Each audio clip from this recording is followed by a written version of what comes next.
আসসালামু আলাইকুম, সবাইকে আমার চ্যানেলে স্বাগতম। আপনারা সবাই কেমন আছেন? আমি আল্লাহর রহমতে অনেক ভালো আছি। আশা করি আপনারা সবাই খুব ভালো আছেন। আজকে শুক্রবার ছুটির দিন।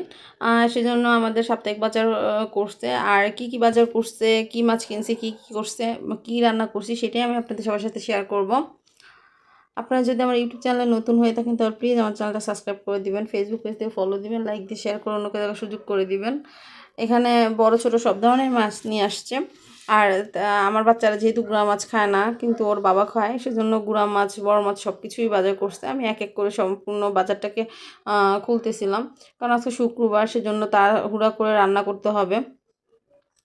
এই বাজারগুলোকে গুছিয়ে তারপরে আবার রান্না করতে হবে। আর রান্না করার সময় চিন্তা করলাম যে শর্টকাটে কি তাড়াতাড়ি করে রান্না করা যায়। আজকে শুক্রবার ছুটির দিন, সেজন্য দেখা যাচ্ছে সবাই কম বেশি ঘরে থাকে, সেজন্য ভালো মন্দ একটু খাবার রান্না করা যেতেই পারে। সেজন্য চিন্তা করলাম যে আসলে একটু ভিন্নভাবে মটরশুঁটি দিয়ে বিরিয়ানি রান্না করি, কারণ তো সবসময় নর্মালি মোরগ বিরিয়ানি, তারপরে গরু মাংসর বিরিয়ানি এভাবে রান্নাই করা হয়। আজকে চিন্তা করলাম মটরশুঁটি দিয়ে বিরিয়ানি করি, তাহলে হয়তো খেতে খেতে একটু অন্যরকম ভালো লাগবে। সেজন্য আমি তাড়াতাড়ি করে বাজারগুলো একটু গুছিয়ে নিতেছিলাম।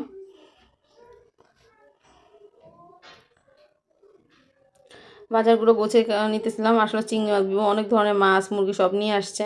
এখন এগুলো গোছাইছি, গোছানোর পরে আর গরু মাংসটা আমি নামাইয়া রাখছিলাম। গরু মাংস দিয়ে আজকে বিরিয়ানি রান্না করব, আর মাংস কিছু রান্না করব।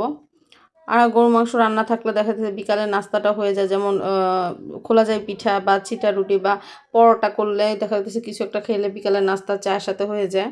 সেজন্য আমি মাংস একটু বেশি করে নিয়ে নিছি, যাতে বিরিয়ানি আর একটু আলাদা করে আবার মাংসও রান্না করা যেতে পারে। এই যে দেখেন, আমি মাংস আলাদাভাবে বসাইছি, আবার বিরিয়ানির জন্য মাংস আলাদা করে বসাইছি, যাতে বিকালের জন্য কিছু করা না লাগে। খোলা যায় পিঠা করব, সেজন্য গরু মাংস একটু রান্না করে রাখবো, সেজন্য গরু মাংসটাও বসাই দিচ্ছি। গরু মাংস মশলাটা কষানোর পরে গরু মাংসগুলো দিয়ে দিতেছি। তারপরে এইটার জন্য আবার আলু কেটে নিব।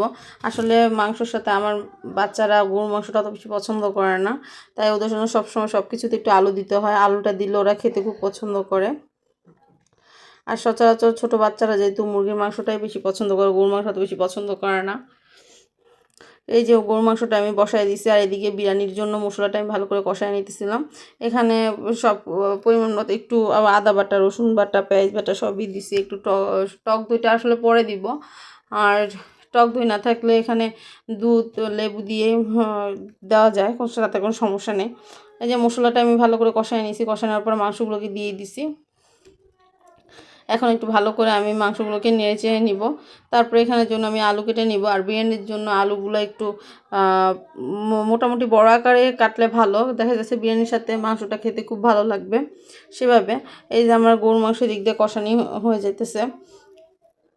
আমার মেয়েরা তো দেখা যাচ্ছে ওরা মুরগিটা বেশি পছন্দ করে। যদি শুনে যে মুরগির বিরিয়ানি, তাহলে ওরা অনেক খুশি হয়। কিন্তু যখনই শুনে যে গরুর মাংস দিয়ে বিরিয়ানি বা কোনো কিছু, তাহলে ওদের আর মুখের দিকে তাকানো যায় না। আসলে আজকে টোটালি মটরশুঁটি দিয়ে বিরিয়ানি করবো, সেজন্য ওরা খুব খুশি।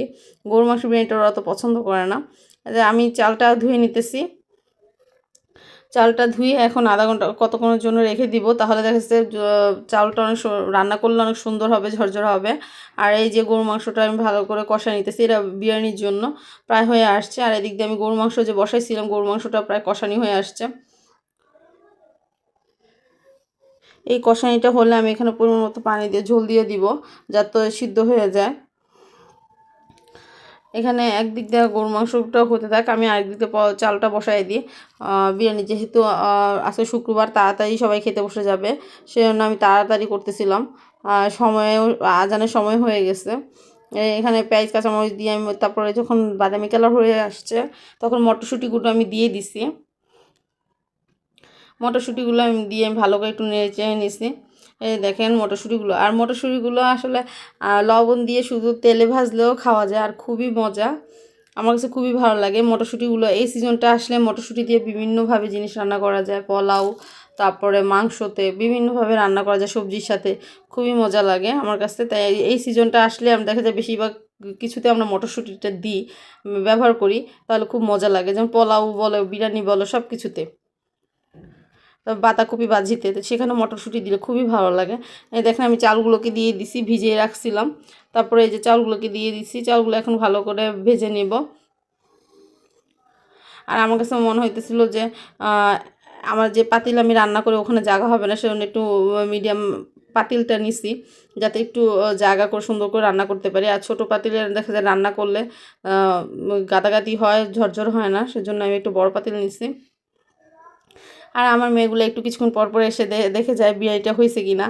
ওদেরকেও খুবই খিদা পাইছে, আর বিরিয়ানিটা রান্না করলে ওদের বেশি তাড়াতাড়ি খুব খিদা পায়, আর অন্য সময় ওদের বেশি ক্ষুধা পায় না। এর জন্য বারবার এসে দেখতেছিল যে বিরিয়ানি রান্না হয়েছে কি না, আমাকে বারবার বলতেছিল আম্মু রান্না হয়েছে কি না। এই যে দেখেন আমার বিরিয়ানিটা রান্না হয়ে গেছে, দেখতে কেমন হয়েছে কমেন্টে জানাবেন। এই যে দুপুরে একটু সালাদ করছে, তো আমার বড় মেয়ে সালাদটা কাটছে, ও সচরাচর কাটে না, কিন্তু বিরিয়ানি রান্না করছি সেই খুশিতে সে নিজেই কাটছে, কেটে এখন খাবে। ভিডিওটা কেমন লাগছে আপনারা কমেন্টে জানাবেন। আল্লাহ হাফেজ।